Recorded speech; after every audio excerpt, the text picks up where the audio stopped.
फिरवाने दरगाह भक्तीने जीवन सफर करा मस्तीने मन सरगम छेडा रे जीवनाचे गीत गारे धुंद भारे फिरवाने दरगाह भक्तीने जीवन सफर करा मस्तीने मन सरगम छेडा रे जीवनाचे गीत गारे धुंद भारे हो नवे पंख पसरा उंच उंच लहरा नवे पंख पसरा उंच लहरा भिर जा रे गीत गारे धुंद भारे हो फिरवाने दरगाह भक्तीने जीवन सफर करा मस्तीने मन सरगम छेडा रे जीवनाचे गीत गारे आज आपण या NTR शाळेच्या ज्युनियर कॉलेजच्या NSS कॅम्पच्या निमित्ताने जंगल सफारीसाठी निघालेलो आहोत आणि आता आपण या ठिकाणी उभा आहोत। ही एक ऐतिहासिक जागा आहे। ती यासाठी आहे की इथे कधी काळी अगदी पाषाणयुगीन मानवाचं इथे अस्तित्व होतं। तुम्ही जर या जागेवर सर्वे केला तर तुम्हाला छोटे छोटे दगडाचे हत्यारं सापडतील। अगदी मी भरपूर गोळा केलेले आहेत आणि ही जी साईट आहे ही उंचवटा हा त्यांच्या राहण्याचं ठिकाण आहे आणि इथे त्यांची घरं होती। पाषाणयुगीन मानव जेव्हा तो फक्त दगडाची हत्यारं करून जीवन जगत होता त्या काळातले मानव जवळपास एक 40,000 वर्षापूर्वीचा काळ आहे तो।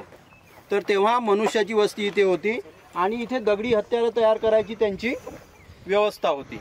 आजही आपल्याला ते दगडी हत्यारं सापडतात, इथे सापडतात। तुकडोजी महाराजांचं त्यांना दान केलेलं हे शेत आहे मूर्तीच्या मागे पुतळ्याच्या, तिथेही सापडतात। या शेतामध्ये पण सापडतात आणि मागे गेल्यानंतर माकोडेचं शेत आहे तिथे पण ही हत्यारं सापडतात। दुसरं या शेतामध्ये हे बाजूचं शेत तुकडोजी महाराजांचंच आहे दान केलेलं। या शेतामध्ये आणि ते तिथे बांधकाम चालू आहे बघा मागच्या साईडला ते आदिवासींचा देव। त्या शेतामध्ये सातवाहनकालीन राजाच्या काळातल्या विटा, भांड्याचे तुकडे, मातीचे भांडे हे सगळं सापडतात। मी नंतर गेल्यानंतर तुम्हाला त्या विटा पण दाखवेल तिकडे आहेत, तर तुम्ही सुद्धा जाऊन पहा आणि खोदकाम केलं की हे सगळं सापडतं इथे। तर अशा अत्यंत महत्त्वाच्या ठिकाणी आपण आज उभा आहोत आणि इथून आजच्या या जंगल भ्रमंतीला सुरुवात करणार आहोत। वाटेत दिसणाऱ्या अनेक औषधी वनस्पती त्यांची ओळख मी तुम्हाला करून देईल आणि त्यांचे उपयोग पण सांगेल। शक्य झालं तर तुम्ही लक्षात ठेवा, नाही तर मग लिहून घ्या, ठीक आहे। आणि मला जर एखादी वनस्पती नाही दिसली तर तुम्ही मला विचारा की सर ही कुठली आहे। माझ्यासोबत रवी भाऊ आहे, त्यांना सुद्धा तुम्ही विचारू शकता आणि आपण अशा प्रकारे वनस्पती, वाटेत दिसणारे पक्षी यांची सगळ्यांची ओळख करून घेऊ, ठीक आहे। तर चला मग भाग त्या पाषाणयुगीन मानवाच्या राहण्याचं ठिकाण आहे आणि इथे आल्यानंतर तुम्हाला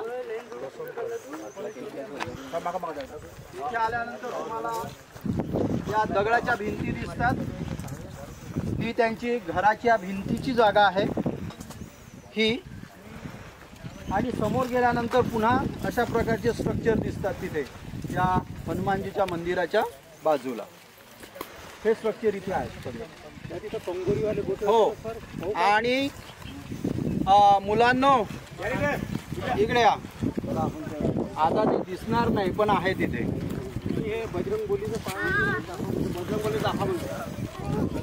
आधी माहित आहे का, आदिवासींच्या संस्कृतीमध्ये एक प्रथा होती, त्यांच्या घरातला कोणी माणूस मेला की त्याला ते जमिनीत गाडायचे आणि त्याच्यावर असे गोल रिंगच्या पोझिशनमध्ये गोटे ठेवायचे।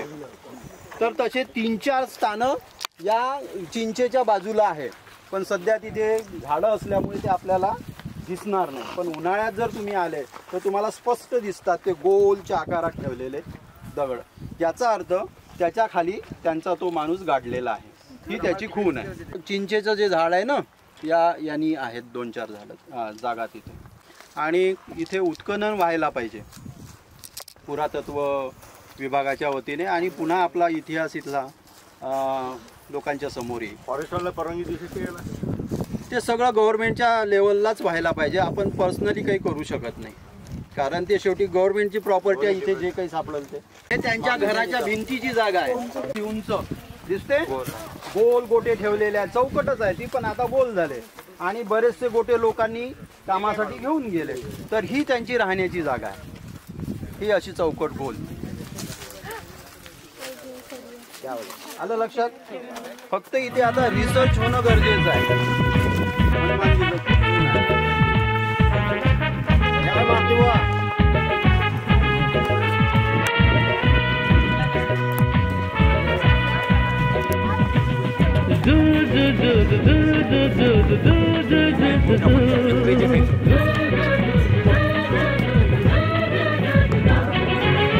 गुलाबी हवाशी ते जे उंच वटा दिसते ना गोटे आणि हे जे ते गारगोट्या दिसत आहे ना तिथे ते दगडाचे शस्त्र तयार करायचे. ते त्याचे रिमेन्स आहे.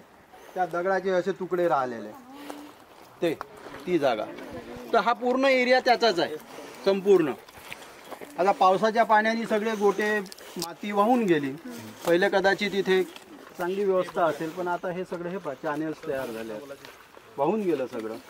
या रस्त्याने जर गेलो किंवा या खालच्या शेतामध्ये हे माकोडेंचं शेत आहे इथे तुम्हाला दगडाची हत्यारं सापडतात.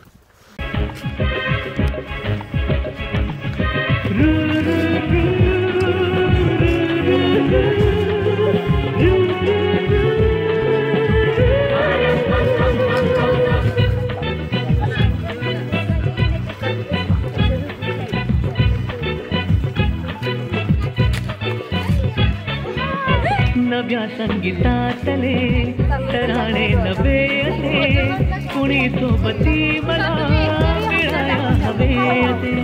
नव्या संगीतातले तराणे काय आहे तो गोल बघा, तो गोल बघा किंवा हे सगळे गोल बघा. 1 2 3 4 हे छोटे हे काय आहे. दगड आहे बरोबर आहे. पण जेव्हा ही पृथ्वी तयार झाली त्याच्यानंतर मग तो लावा बाहेर आला आणि तो वाहत गेला. वाहत होता ना. आता वाहताना मग मध्ये मध्ये ते बुडबुडे तयार झाले आणि ते बुडबुडे तसेच थंड झाले. ते आहेत ते काय लावा रस थंड होताना जे बुडबुडे तयार झाले ते तसेच गोल होऊन गेले. तर हा लावा रस आहे वरचा भाग आणि त्या नदीच्या काठावर जो काळा दिसतो तो टणक भाग आहे. ठीक आहे. तर हा कच्चा राहिला. आता हा पाण्याने खचत खचत जातो. ठीक आहे. त्याच्यामध्ये विशिष्ट प्रकारचे मिनरल्स असतात आणि आता तर मशीन खूप आले आहेत. याला जर छान आकार दिला आणि पॉलिश केलं तर हा प्रेशियस स्टोन आपल्या अंगठीमधला होऊ शकतो. हे खूप आहेत. गोळा करा ना. खूप आहेत खूप. एक रूप भावे संगताने ओ हिरवा निसर्ग हा भवतीने जीवन सफर करा मस्तीने मन सर्गम छेडारे जीवनाचे गीत गारे धुंद वारे. हो नवे पंख पसरा उंच उंच लहरा नवे पंख पसरा उंच उंच लहरा. फळं आले आहेत ना. हे झाड सांगतो तुम्हाला. या असं सांगा. कशाचं कोणी पाहिलं आहे का हे झाड. नाही. हे आहे भाराटीचं झाड. कसे काय म्हणतात भाराटी. म्हणजे याचा जो काटा आहे की नाही हा खूप खोल पर्यंत पायात जातो आणि मग गँग्रीन होते बसत नाही. हा भयंकर काटा असते. हा रुतणं म्हणजे फार धोका असतो जीवाला. पहा हा पूर्ण जातो आणि असा अटकून बसतो. ठीक आहे. तर ही जी भाराटी आहे हे त्याचे फुलं आहे आणि या ज्या कळ्या आहेत इथे दिसतात पहा. या कळ्या दिसल्या. या कळ्यांची भाजी होते. त्या गोळा करायचे आदिवासी लोक गोळा करतात आणि याची भाजी करतात. त्याच्यानंतर जर तुम्हाला दाताचा त्रास असेल दात कोणाचे दुखत असतील तर हे जे कोवळे पानं आहे हे रोज खायचे. दाताचे आजार बसतात या झाडारी. आणि लक्षात आहे का, ब्लड प्रेशर जर असेल तर याचं 2.5 पान खायचं असं म्हणतात, रोज 2.5 पान. आता 2.5च पान का खायचं हा संशोधनाचा भाग आहे, समजलं. हे 2.5 पान खायचे. मग हे 2 पानं अधिक अर्ध, आलं लक्षात. त्याची 2.5 पानं द्यायची. आणि ज्यांना दाताचे त्रास आहे त्यांनी रोज हे 1 पान खाल्लं तरी सफिशियंट आहे. हिरड्या फुगणं, रक्त येणं हे सगळं जाते.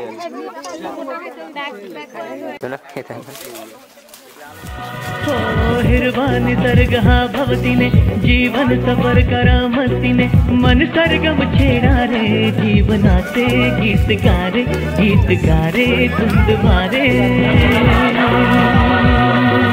दू दू दू दू दू दू दू दू दू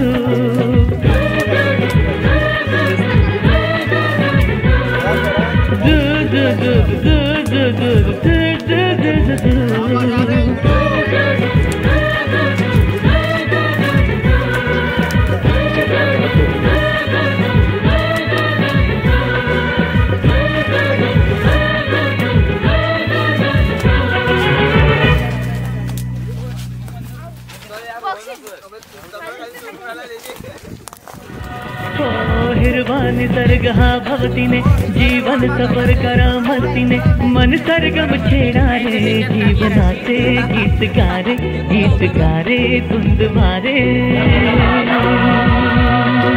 दू दू दू दू दू दू दू दू दू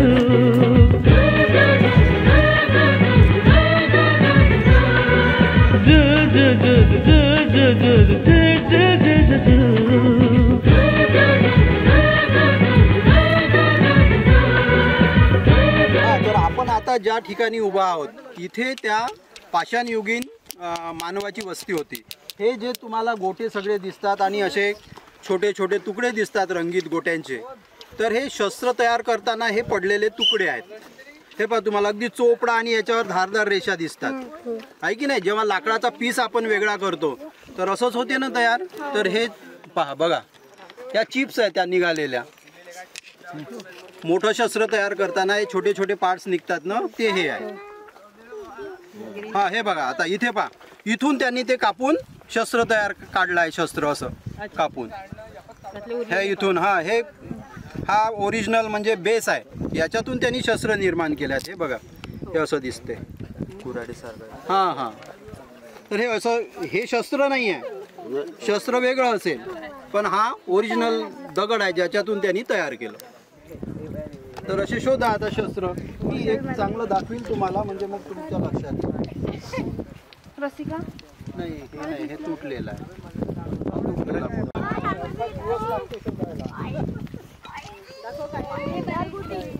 शस्त्र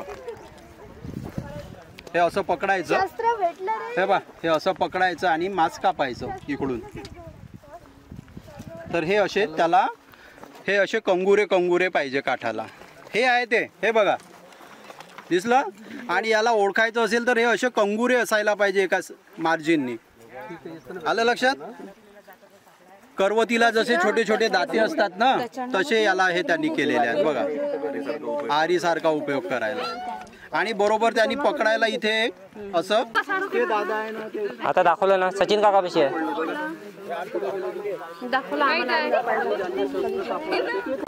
हे शस्त्र आहे. हे म्हणजे कसं, ते काडीला मधातून कापून त्याच्यात ते फीट बसवायचे आणि मग कोणत्या छोटे ॲनिमल्स मारायला वापरायचे. हे शस्त्र आहे बघा, दिसते इकडून असे कंगुरे. किंवा कापायला असे एकामागे एक बसवायचे. हे आहे ते. तर हे काय करतात, असा मोठा दगड आहे ना, त्याच्यातून हे असं काढतात असं. तर हे शोधा, हे आहेत ते. हे शस्त्र आहे. सुई सारखा उपयोग करायला हे आहे बाबा ठोशील. तर हे कुठून निघतं का, हे बाई इकडे. हा, आता हे असं जर असेल तर याला इथून दुसऱ्या लोखंडाच्या याने याला असं चिप काढतात पाहिजे तेवढे, असे निघतात ते.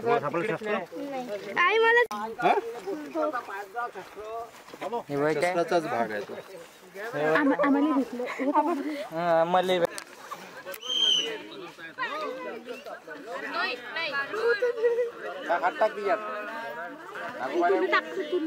मेळ वारू हे व्हायचे मुंगेचं घर आता कुकडे जायला लागते कोण आपल्याला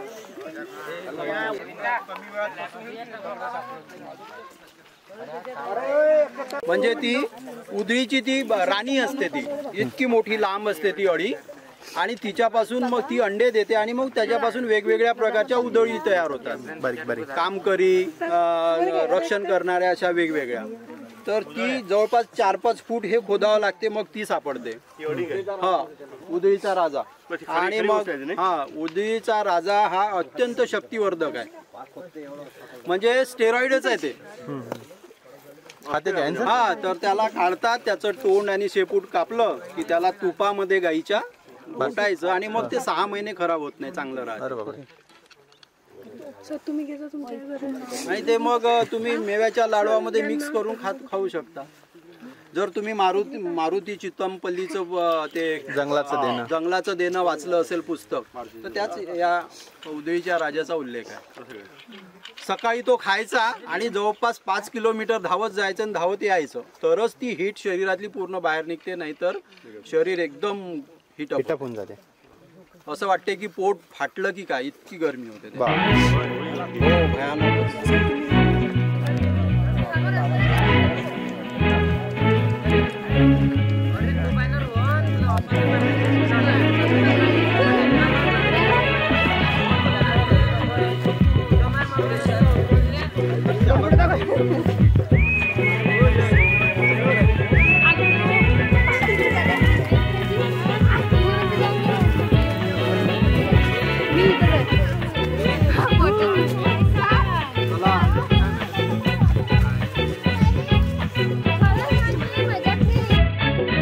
फिरवाने तरगहा भवतीने जीवन सफर करा मस्तीने मन सरगम छेडा रे जीवनाचे गीत गारे तुंद भारे.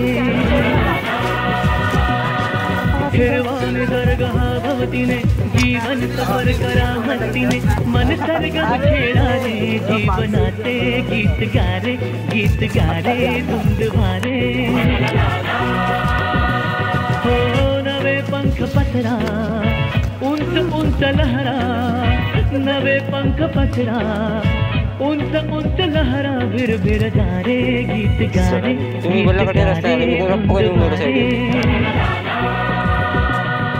हिरवाने सरगहा भवतीने जीवन सफर करा मस्तीने मन सरगम छेडा रे जीवनाचे गीत गारे धुंद भारे.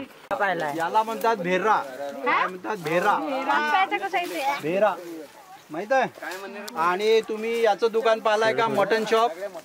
त्याच्या समोर एक लाकडी हे असते गोल, त्याच्यावर तो कापतो, ते या लाकडाचं असते, या झाडाचं.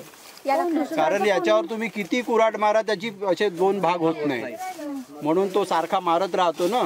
तर ते मांस कापायला तर ते याचं असतं. ते तसं तर मशीननी काही कापल्या जाते, पण कुऱ्हाडीच्या घावानं किंवा तो त्याचा जो सुरा असते त्यांनी आपले तुकडे होत नाही. आणि दुसरं, या झाडाची साल आहे ना अगदी मऊ आहे, ती खालची काळी झालेली. तर वाघ आणि सगळ्या प्रकारची हिंस्र प्राणी त्याच्यावर त्यांची नख शार्प करतात. खूपच आहे ना, अगदी मऊ आहे ना. वाघ त्याच्यावर नख त्याचे शार्प करतो त्या झाडावर. हा हा बिलकुल असे तो नख हे करतो. आणि दुसरं, त्या झाडाची साल आणि खोबऱ्याचं तेल जर लावलं, काळा भाग तर ते जखमेवर जर लावलं तुम्ही तेलात मिसळून खोबऱ्याच्या, ती साल काळीवाली, तर जखम बसून जाते.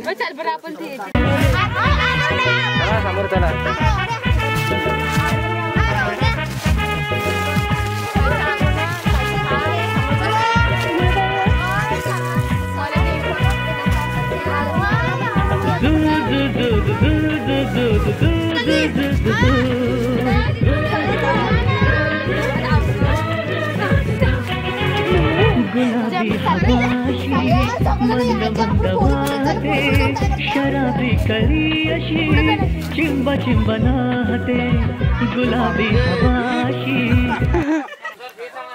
ही मुरड शेंग आहे. ही बघा दिसत आहे सगळ्यांना. हे पहा असं पिरडल्यासारखं दिसते. दिसली? हे ही मुरड शेंग आहे आणि लहान बाळाला 6 महिन्याचं असेपर्यंत त्याला ती गुट्टी उगाळून देते ना, त्याच्यात ही असते जन्मगुट्टीमध्ये. कळी अशी चिंब चिंब नाहते सुगंधी फुलांना नशा आज आली तडा शिंपीला जणू प्रीतीने हिरवाने दरगावतीने जीवन सफर करामतीने मन सरगम छेडारे जीवनाचे गीत गारे धुंद भारे. बत्तीच्या तोंडासारखा बदक डोळे आणि हे तिची चोच.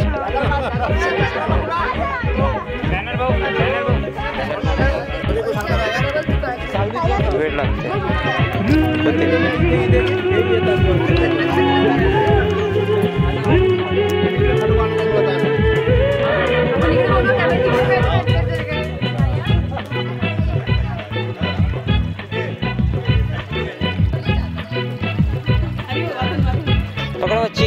नव्या संगीतातले तराणे नवे असे कुणी सोबती मला मिळाया हवे असे.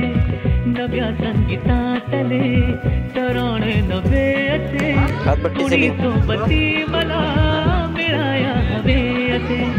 जन्म हे जगावे विश्व हे बघावे एक रूप भावे संग साथीने हिरवाने सरगहावतीने जीवन सफर करामतीने मन सरगम छेडारे जीवनाचे गीत गारे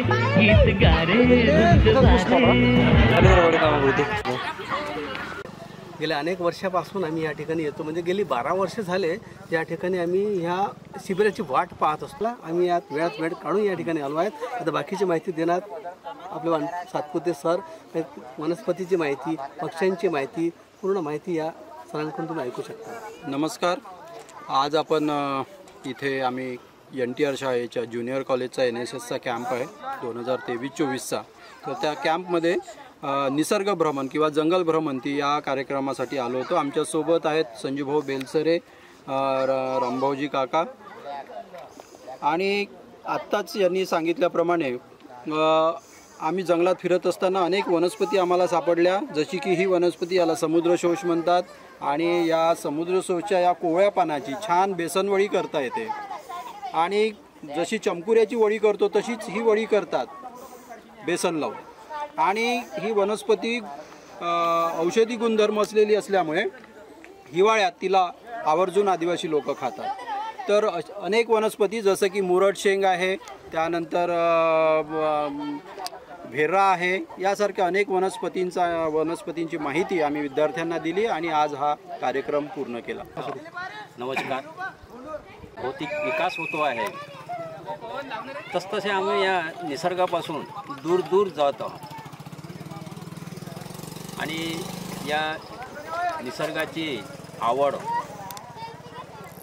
आमच्या या भावी पिढीला निर्माण व्हावी याकरिता दरवर्षी हे शिबिर आयोजित केले जाते आणि त्यात सातपुते सर, आमचे संजय भाऊ, जे परिहार भाऊ हे मोठ्या हिरिरीने भाग घेतात, मोठ्या आनंदाने पूर्ण जंगलाचं भ्रमण करतात.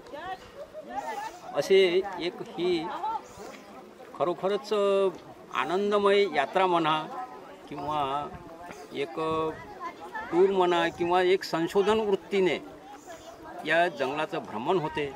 मुलांना त्यांची माहिती होते.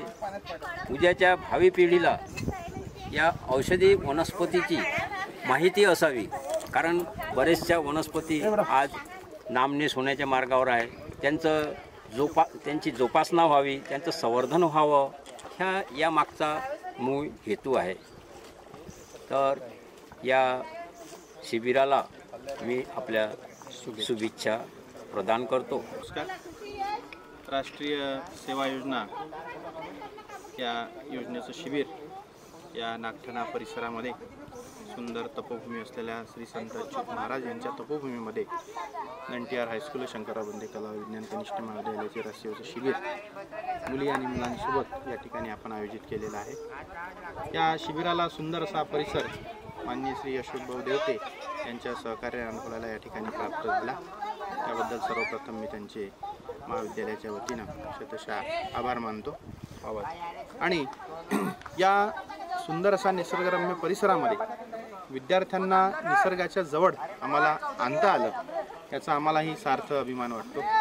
निसर्गाच्या या सानिध्यामध्ये त्यांना आणून निसर्गामधली जैवविविधता असेल, प्राण्यांची परिसंस्था असेल, इकोसिस्टीम ज्याला आपण म्हणतो, अनेक प्राण्यांची माहिती असेल, औषधी वनस्पतीची माहिती असेल, दगडांची माहिती असेल, निसर्गामधल्या अनेक ज्या गोष्टी आहेत दगडी हत्यार, सोबतच या परिसरामध्ये काही हजारो वर्षापूर्वी जे काही राज्यांची राज्य होऊन गेली तर ही दगडी हत्यारसुद्धा आपल्याला या ठिकाणी काही पर्वतावर आढळून येतात, हे आपल्याला पाहता येतील।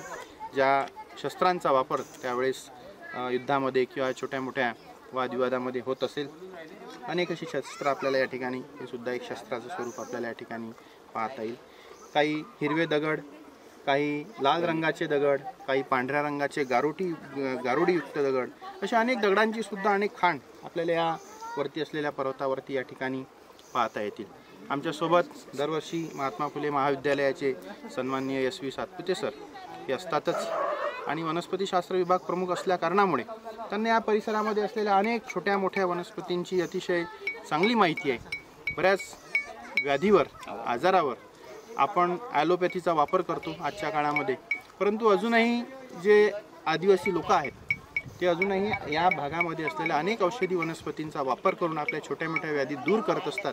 पण आपण अजाण आहोत या गोष्टीविषयी। पण सर आमच्या विद्यार्थ्यांना घेऊन दरवर्षी या जंगलामध्ये भ्रमण आम्ही करतो आणि सर छोट्या छोट्या वनस्पतींची माहिती, काही वनस्पतींच्या साली असतील, काही फळं असतील, फुलं असतील, अशा अनेक गोष्टींची माहिती आम्हाला त्यांच्या मार्गदर्शनाखाली आम्हाला आमच्या विद्यार्थ्यांना होत असते। तद्वतच संजय भाऊ बेलसरे या सगळ्या बाबीचं छायाचित्रण करत असतात, प्रसिद्धी देत असतात आणि सोबत तो सुद्धा हे मोठ्या हिरिरीने आमच्याबरोबर ते त्यांची दीप असेल, सचिन भाऊ परियार असतील, प्रमोद भाऊ यावलकर असतील, अशी अनेक मंडळी, त्यांची मित्रमंडळी आमच्यासोबत या निसर्ग भ्रमणामध्ये सोबत असतात आणि त्यांचीसुद्धा आम्हाला अनेक बाबींमध्ये मदत होत असते।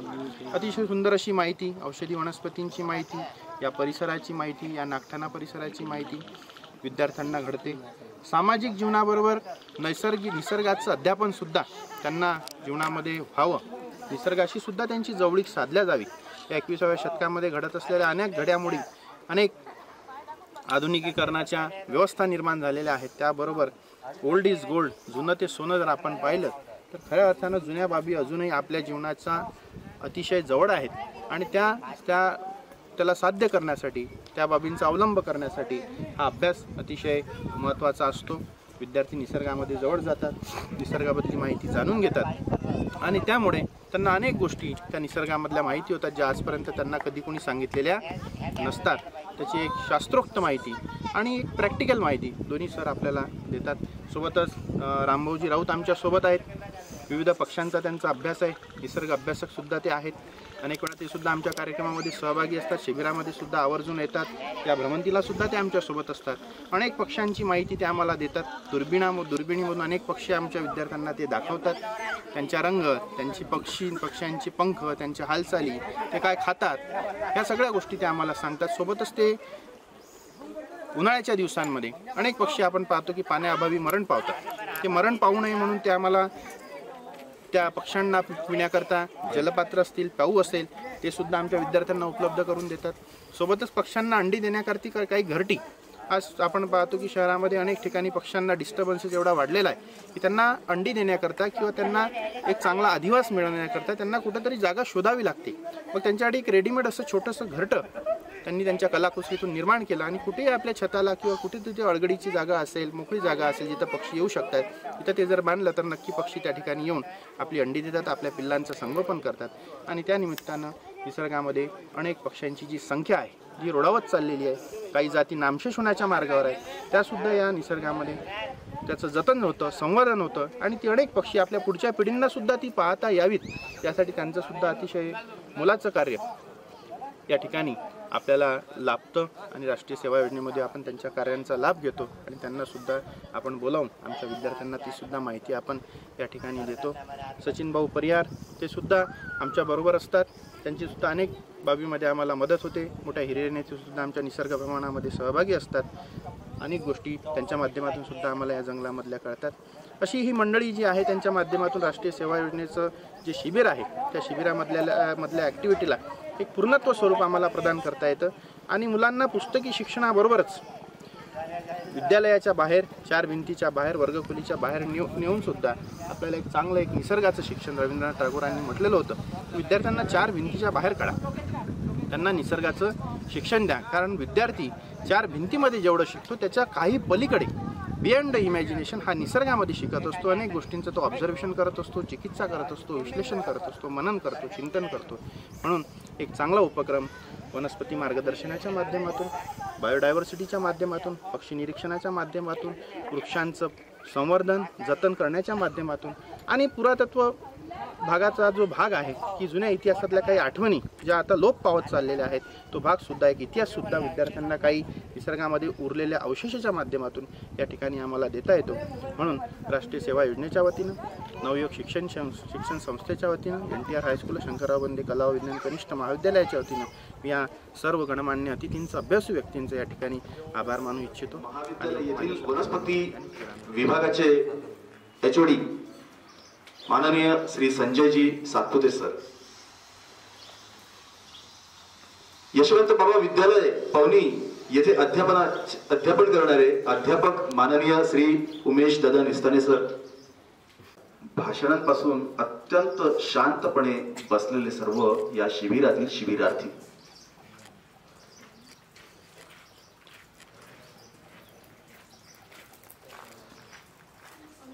ऑप्शन पहिला सुतार टाळ्या वाजून आणि तिला पहिलं बक्षीस सारे सारखेच आहे. कार्यक्रमाचे अध्यक्ष सन्मान्य नितीन काका तिला बक्षीस मिळालेलं आहे. श्री गुरे सर सचिन भाऊ परिहारचं स्वागत करते. हात वर करा, ओरडू नका. तिसरा प्रश्न, आता चौथा प्रश्न, राष्ट्रीय नीतीनुसार किती टक्के भूभागावर जंगल असणे, वन असणे आवश्यक आहे? ऑप्शन देऊ. उभावते 33%. किती? 33. Right answer.